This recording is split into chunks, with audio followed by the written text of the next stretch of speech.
दुबे जी बनने चले थे चौबे, बन के रह गए छब्बे। बात है सीएम के खास बनने की, लेकिन सपना ऐसा टूटा कि जिंदाबाद की जगह मुर्दाबाद के नारे अपने समर्थकों से लगवाने के लिए मजबूर हो गए।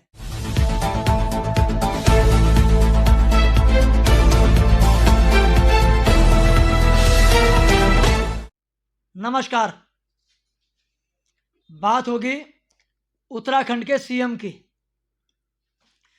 उत्तराखंड के सीएम पुष्कर सिंह धामी सामूहिक विवाह समारोह के कार्यक्रम में भाग लेने तराई के जनपद उधम सिंह नगर के रुद्रपुर शहर में आए थे। उनका कार्यक्रम था। इस कार्यक्रम में भाग लेने के बाद नवविवाहित जोड़ों को आशीर्वाद देने के बाद भाजपा के पूर्व जिलाध्यक्ष उत्तम दत्ता के आवास पर जाकर दोपहर का भोजन ग्रहण करना था। जो कार्यक्रम जारी हुआ था उसमें भी सरकारी कार्यक्रम में उत्तम दत्ता जी के घर का कार्यक्रम निर्धारित था। मुख्यमंत्री पुष्कर सिंह धामी सामूहिक विवाह कार्यक्रम में तो आए, लेकिन जैसे वहां पहुंचते हैं और उस नवविवाहित जोड़ों को आशीर्वाद देते हैं, उसके बाद उन पर कुछ नेताओं ने अपना कब्जा जमा लिया। उनकी गाड़ी में सवार हो गए। उस गाड़ी में सवार होने वालों में भाजपा के जिलाध्यक्ष, रुद्रपुर के विधायक और एक अन्य नेता जो मुख्यमंत्री का मित्र कहा जाता है, सब सवार हो गए। सवार होने के बाद चूंकि मुख्यमंत्री को पूर्व जिलाध्यक्ष उत्तम दत्ता के आवास पर भोजन के लिए जाना था, लेकिन तीनों नेता मुख्यमंत्री को एक अन्य कार्यकर्ता के घर पर ले गए, वहीं पर चाय पिलाई और वहीं से मुख्यमंत्री जो है उत्तम दत्ता के आवास पर नहीं गए और अपने हेलीपैड की तरफ और रवाना हो गए। पूर्व जिलाध्यक्ष उत्तम दत्ता, उनके छोटे भाई हैं तरुण दत्ता, जो स्वच्छता समिति के प्रदेश सह संयोजक हैं। और सबसे बड़ी बात है कि बंगाल का चुनाव हो, पश्चिम बंगाल या कहीं अन्य चुनाव, उसमें तरुण दत्ता की कई जगह ड्यूटी लगाई गई और तरुण दत्ता जो है उस ड्यूटी में, उस चुनाव प्रचार में भाग लेने के लिए रुद्रपुर से बाहर भी गए। बड़े भाई पूर्व जिलाध्यक्ष हैं और टिकट के दावेदार हैं। वहाँ पर बंगाली समुदाय से आते हैं, तो बंगाली समुदाय के घर पर लंच था चूँकि, तो इसलिए बंगालियों की बहुत भारी संख्या में वहाँ मौजूदगी थी। लेकिन बीजेपी के विधायक, जिलाध्यक्ष और मुख्यमंत्री के मित्र नेता, अब कैसे क्या कारण रहा, किसने उनको उत्तम दत्ता के आवास पर नहीं जाने दिया, ये तो अलग विषय है, लेकिन वहाँ पर नाराजगी फैल गई। तराई में उधम सिंह नगर की जो रुद्रपुर विधानसभा है, उस पर लगभग 30,000 बंगाली मतदाता हैं। दूसरी विधानसभा सितारगंज है, उस पर 40,000 मतदाता हैं। गदरपुर विधानसभा है, उस पर लगभग 35,000 मतदाता बंगाली समुदाय से हैं। अब बंगाली समुदाय के इतने मतदाता होने के बावजूद और जनपद की जो अन्य 6 विधानसभा, उसमें 4 से 5,000 मतदाता हैं। मुख्यमंत्री का भाजपा नेता के घर ना जाना बंगाली समुदाय। 12 दिसंबर को जो हमारा प्रस्तावित सामूहिक विवाह कार्यक्रम था, उसमें 24 निर्धन कन्याओं की शादी का कार्यक्रम था। माननीय मुख्यमंत्री उसमें मुख्य अतिथि थे, वो आए। हमारे बस्ती के लोगों को बहुत आस थी उनसे कि वो कुछ ना कुछ यहाँ पर देकर जाएंगे, हमारी गरीब कन्याओं के लिए हमारे एक इंटर कॉलेज देकर जाएंगे, यहाँ पर एक बनाकर देकर जाएंगे। मगर कुछ लोगों ने गुमराह किया और गुमराह करके बस्ती वालों के साथ बहुत बड़ा धोखा किया। मुख्यमंत्री जी को एक ऐसे व्यक्ति के यहाँ लेकर चले गए जिनका खुद का व्यक्तिगत प्रोग्राम था और हमारी कन्याओं के यहाँ उनको समय नहीं दिया। और हमारे 500 कार्यकर्ता जिनका तरुण दत्ता जी के यहाँ भोजन था, उसकी भी उन्होंने अनदेखी की।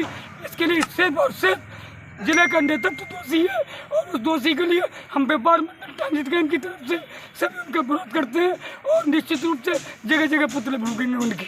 नहीं, सीएम साहब आपके कार्यक्रम में है। और बंगाली समुदाय के लोगों ने कहाँ तो मुख्यमंत्री और बीजेपी जिंदाबाद के नारे हो रहे थे, वो नारे उनके ना पहुंचने से मुर्दाबाद के नारों में तब्दील हो गए, भाजपा के खिलाफ हो गए। अब इतनी बड़ी आबादी को, इतने बड़े वर्ग को अनदेखा करना भी पॉसिबल नहीं है। तो भाजपा के नेता उत्तम दत्ता के आवास पर पहुंच गए, उनको मनाने का प्रयास किया। विधायक भी पहुंच गए, उन्होंने तो कई नेताओं के पैर पकड़े और पूरी जो हो सकती थी वहाँ छीछा लेतर हुई। बंगाली समुदाय इस घटना को लेकर बहुत नाराज है, उसमें बहुत रोष है। मैं समझता हूँ कि बंगाली समाज के ऊपर बहुत बड़ा तमाचा है, सारे सर्व समाज के ऊपर एक तमाचा है। ये खाली बंगाली समाज नहीं, यहाँ सारे संगठन के लोग मौजूद थे। जो सुबह से 3 दिन से हमारा तय प्रोग्राम था, सुबह से डीएम एसडीएम सारे लोगों का वो तय प्रोग्राम था। उसके बाद कुछ लोगों के बहकावे में आके सीएम साहब को गुमराह करके यहाँ से लेके चला गया है, और जबकि यहाँ पे हमारे लोगों को सबके मुंह पे तमाचा मार के चला गया है। हम आगे की रणनीति हम शाम को बैठ के तय करेंगे। कहीं ना कहीं आपके तरफ से ये भी चेतावनी दी गई है कि भाजपा इस बार चुनाव में इसका खामियाजा, वो शाम के जो बैठक होगा, बैठक में निर्णय लिया जाएगा कि शाम को क्या होगा। खेल खेला जाता है, वो राजनीतिक खेल ये होता है कि मुख्यमंत्री से उत्तम दत्ता की बात कराई जाती है और उनको बताया जाता है कि अगली बार जब मैं आऊँगा रुद्रपुर तो आपके आवास पर जरूर आऊँगा। कुछ गुस्सा शांत करने का प्रयास किया गया, लेकिन ये गुस्सा हो सकता है उत्तम दत्ता का शांत हो जाए, लेकिन बंगाली समुदाय की जो बेइज्जती हुई है वो शर्मनाक है। बंगाली समुदाय इस बेइज्जती को अपनी अस्मिता से जोड़ रहा है। पहले तो उन्हें यहाँ पर जो सर्टिफिकेट मिलता है वो पूर्वी पाकिस्तानी का मिलता था और अब उसमें कुछ चेंज किया है, बंगाली कर दिया है, लेकिन हिंदुस्तानी अभी उनको प्रमाण पत्र में नहीं लिखा जाता है। तो इस तरीके से जिस ढंग का खेल खेला गया, उस खेल में बंगाली समुदाय पिसकर रह गया है। जैसे मध्य प्रदेश के एक नेता कहते हैं कि बनिया और ब्राह्मण वोट, एक जेब में बनिया वोट है, दूसरी जेब में ब्राह्मण वोट है। इसी तरीके से भाजपा के लोग यहाँ कहते हैं बंगाली समुदाय का वोट एक हमारी जेब में है, दूसरे स्वर्ण समुदाय का वोट दूसरी जेब में है। लेकिन ये वोट को जिस तरीके से मुख्यमंत्री या उनके चेतों ने उनकी अनदेखी की है, बीजेपी के शीर्ष नेतृत्व ने जिस तरीके का ये खेल खेला है, उस खेल में बीजेपी खुद फंसकर अब रह गई है।